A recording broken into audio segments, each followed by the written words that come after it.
दोस्तों आपको पता है कि इंडिया में गुजराती और मारवाड़ी लोगों की पॉपुलेशन सिर्फ 5% है, पर इस देश की 50% वेल्थ इन्हीं के पास है। आपको हर 5 में से 3 बिजनेसमैन गुजराती या मारवाड़ी ही मिलेंगे। और इंडिया तो छोड़ो, ये लोग विदेशों में भी बड़े बड़े बिजनेसेस चला रहे हैं। अब अमेरिका में ही देख लो, गुजरात की एक छोटी सी कम्युनिटी है पटेल्स। ये लोग अमेरिका में 1% से भी कम है, पर फिर भी वहां के 50% होटल्स के मालिक हैं ये। और मजेदार बात यह है कि इनमें से ज्यादातर लोगों को फॉरेन लैंग्वेज भी नहीं आती। तो फिर ऐसा क्या आता है इन्हें जो ये इतने सक्सेसफुल बन जाते हैं? जवाब है धंधो, यानी बिजनेस। बाकी लोगों से जब बिजनेस नहीं होता तो जॉब करते हैं, गुजराती इससे उल्टा करते हैं। उनसे जब जॉब नहीं होती तब बिजनेस करते हैं। इसीलिए आज की इस वीडियो में मैं आपको मोहनीश पेबराई की बुक द धंधो इन्वेस्टर से गुजराती और मारवाड़ी लोगों के कुछ ऐसे सीक्रेट्स बताने वाला हूं जो आपके बहुत काम आ सकते हैं। शुरू करें, चलो।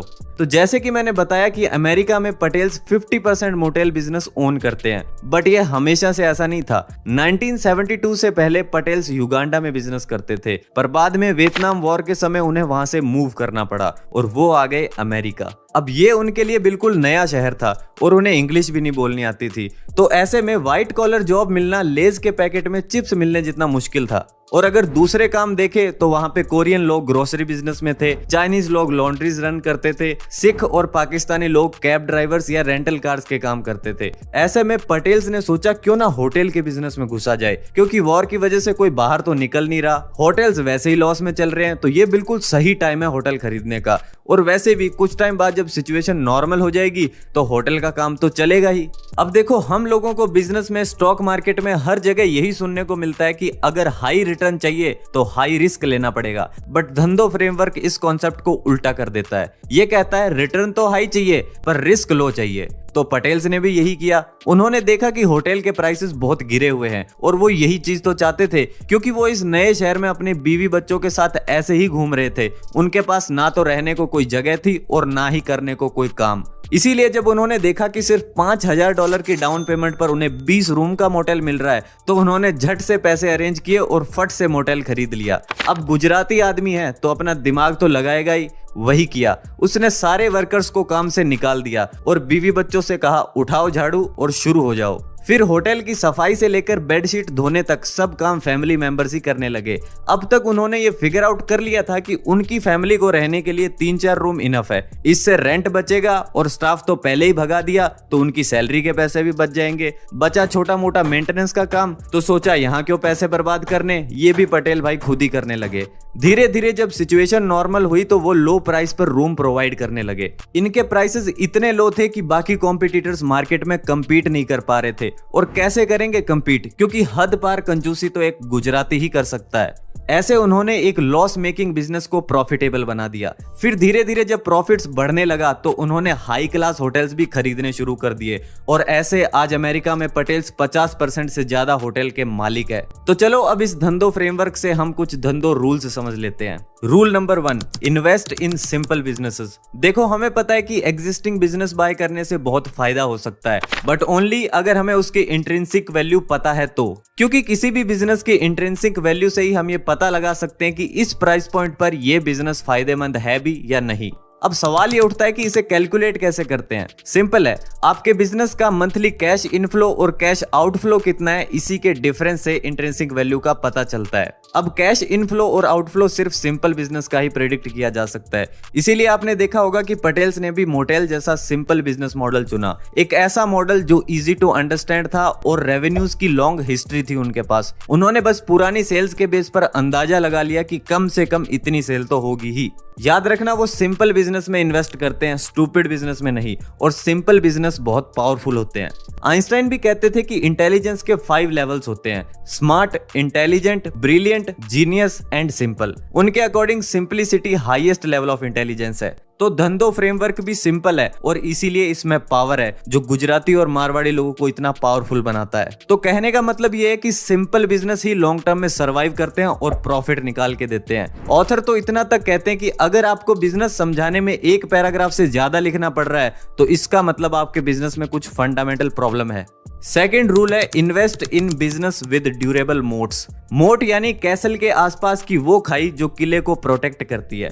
इसी तरह बिजनेस में भी कुछ मोट्स होते हैं। एग्जांपल से बताऊं तो मानो कोठारी लाल आपके पूरे एरिया में एक ही बार्बर है, वहीं से सभी बाल कटवाते हैं, तो जाहिर सी बात है कि उसके प्रॉफिट्स भी ज्यादा होंगे। अब अगर उसी एरिया में एक और नाई आ जाता है तो अब कोठारी लाल को प्राइस कम करना पड़ेगा, क्योंकि अब कस्टमर के पास एक और ऑप्शन है। बट अगर उसने ड्यूरेबल मोट्स बिल्ड किए अपने बिजनेस के अराउंड, तो अब नया वाला नाई भी कुछ खास नुकसान नहीं पहुंचा सकता। जैसे कि कस्टमर से फ्रेंडली वे में बात करना, कभी कभी कम प्राइस में भी बाल बना देना, कभी किसी कस्टमर के लिए जल्दी दुकान खोल लेना, ये सब चीजें कोठारी लाल के लिए मोट्स बन सकती है। ऐसा करने से कस्टमर का दुकानदार के साथ ट्रस्ट बन जाता है और फिर वो कहीं और जाने से पहले 1000 बार सोचता है। बट किसी भी बिजनेस का मोट परमानेंट नहीं होता। इवन जो आज बड़ी बड़ी कंपनीज है like eBay, Toyota, Google, Microsoft, ये सब भी टेम्परेरी मोड्स पर ही ऑपरेट करती है। थर्ड रूल है फिक्सेट ऑन आर्बिट्राज। आर्बिट्राज यानी किसी चीज को कम पैसे में खरीद के ज्यादा में बेच देना और प्रॉफिट अपने पास रख लेना। अब इसकी भी बहुत सारी टाइप्स होती हैं, बट मेनली हम 4 टाइप्स की बात करेंगे। Number 1, arbitrage of time. मानो आप आज अगर 5 लाख की कीमती जवाहरात या गोल्ड बिस्किट्स खरीदते हो और उन्हें 5 साल बाद सेल करते हो, तो आपको मिलेगा मोटा प्रॉफिट, क्योंकि तब तक प्राइस बढ़ चुका होगा। यानी कि जब हम टाइम को एक्सप्लॉइट करके प्रॉफिट अर्न करते हैं तो इसे कहते हैं आर्बिट्राज ऑफ टाइम। बहुत से ज्वेलर्स और खास करके मारवाड़ी लोग बहुत सारा गोल्ड खरीद के रख लेते हैं, क्योंकि बाद में वैसे भी इसकी कीमत बढ़ने ही वाली है। इसके बाद सेकंड है आर्बिट्राज ऑफ प्लेस। मानो आपने कुछ डिजाइनर बैंगल्स राजस्थान से खरीदे और मुंबई में सेल कर दिया हाई प्रॉफिट पर। यानी जब हम 2 प्लेसेस के बीच के डिस्टेंस को एक्सप्लॉइट करके प्रॉफिट अर्न करते हैं तो इसे कहते हैं आर्बिट्राज ऑफ प्लेस। आपने देखा होगा बड़े बड़े ट्रेडर्स यही करते हैं। वो कपड़े और मशीनरी पंजाब से खरीदते हैं, डिजाइनर साड़ीज गुजरात से खरीदते हैं और टी कॉफी आसाम से खरीदते हैं और बाद में उन्हें अलग अलग स्टेट्स में सेल कर देते हैं।